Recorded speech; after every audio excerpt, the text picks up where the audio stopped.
filhos, tudo bom com vocês? Aqui é o professor Carrasco do projeto Vai Cair no Enem e hoje eu vou explicar para vocês como funciona a temática de patologias, a famosa temática do SSA2 e do Enem chamada de programas de saúde. Presta muita atenção. Em primeiro plano, como pontapé inicial da minha aula, eu quero que você lembre a diferença entre agente etiológico e vetor de contaminação. Qual a diferença, Carras? Agente etiológico é aquele cara que provoca a doença, aquele cara que causa a patologia. Pode ser um vírus, pode ser um fungo, pode ser uma bactéria, um protozoário, até mesmo um verme. Enquanto que vetor de contaminação é aquele cara que transmite, que contamina você. Pode ser o quê? Uma mosca, um mosquito, um pernilongo, entre outros.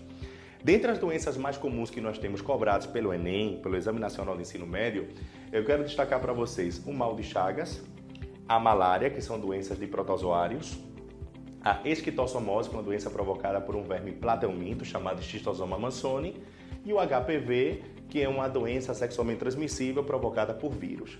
Vou destacar para vocês pontos chaves. Por exemplo, no mal de Chagas, a contaminação ela se dá através das fezes de um inseto chamado de barbeiro. O barbeiro, a partir do momento que ele começa a se reproduzir, ele tem hábitos noturnos. Quando ele pula em você, durante o período que você está dormindo à noite, ele defeca na tua pele. Essa pele, quando entra em contato com as fezes do barbeiro, acontece um pequeno processo alérgico na pessoa que é acometida por este fato. De tal maneira que, de maneira involuntária, você acaba coçando a pele e introduzindo nos poros e, posteriormente, na corrente sanguínea, um protozoário flagelado chamado Trypanosoma cruzi. Por que o mal de Chagas é tão perigoso para o corpo humano? Porque o Trypanosoma cruzi, ele tem uma afinidade em crescer, se multiplicar, se desenvolver nas hemácias, que fazem parte da nossa corrente sanguínea, que são os glóbulos vermelhos, e também dentro do nosso fígado. Então ele ataca o sistema hepático e ataca a nossa corrente sanguínea. A taxa de oxigenação corporal começa a cair, o evento de hepatomegalia ele começa a se efetivar na espécie humana e, como consequência, você pode vir a óbito.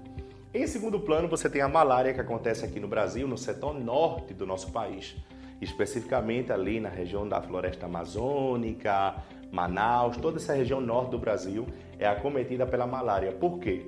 A malária é uma patologia transmitida por um vetor de contaminação conhecido como anófilis. Carrasquinho, o que é um anófilis? É um mosquito que transmite a malária, conhecido popularmente como mosquito prego. Cuidado com essa informação. Mosquito palha, leishmaniose, mosquito prego, malária. Quando você é picado pelo mosquito prego, pela fêmea do mosquito prego, que tem o hábito hematófago, ela introduz no corpo humano, a partir do momento que ela faz a sucção do sangue, um pequeno protozoário.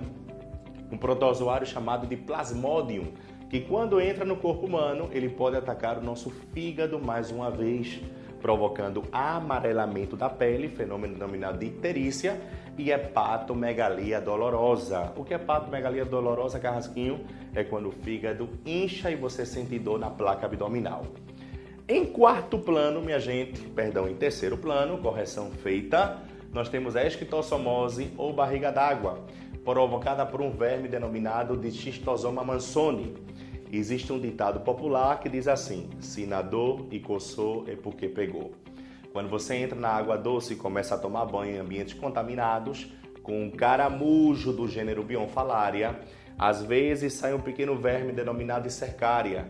Quando ele entra em contato com o poro da nossa pele, com a nossa pele em si, e você se coça, esse verme entra pelo poro, vai para a corrente sanguínea, ataca o nosso fígado e começa a se multiplicar. Por que é chamada de barriga d'água? Porque você tem acúmulo de plasma dentro da região abdominal, ok? Então aqui você tem um verme parasita que contamina a espécie humana através de alguém que libera, que é o caramujo do gênero Bionfalaria, em lagoas ou lagos. E por último, você tem uma doença sexualmente transmissível, que é o HPV. O HPV, minha gente, é uma doença provocada por um vírus denominado de papilomavírus, ou papilomavírus humano. Essa doença provoca como principal sintoma no corpo humano o aparecimento de verrugas. Verrugas na região genitália, tanto do sexo masculino como também do sexo feminino. Cresce na região da glande, do prepúcio, consegue chegar nos testículos e, em alguns casos, consegue até crescer na garganta quando existe uma contaminação pelo sexo oral. Na genitália feminina também, nos pequenos e grandes lábios, na região posterior da vagina, essa região mais musculosa. E qual o problema? Não provoca dor, mas quando você não trata, em algumas mulheres provoca câncer de colo uterino. Por isso que é muito importante que você use preservativo e que faça o exame de prevenção de forma anual ou a cada 6 meses, quando você tem uma vida sexual ativa. Então deixa essa dica para vocês. 1 a cada 3 mulheres que têm uma vida sexualmente ativa pode estar acometida pelo HPV e, para evitar problemas, faça o exame preventivo. Então, deixo para vocês aqui algumas patologias bastante comuns cobradas pelo Enem. Espero que vocês tenham gostado das informações que eu passei e até nosso próximo encontro!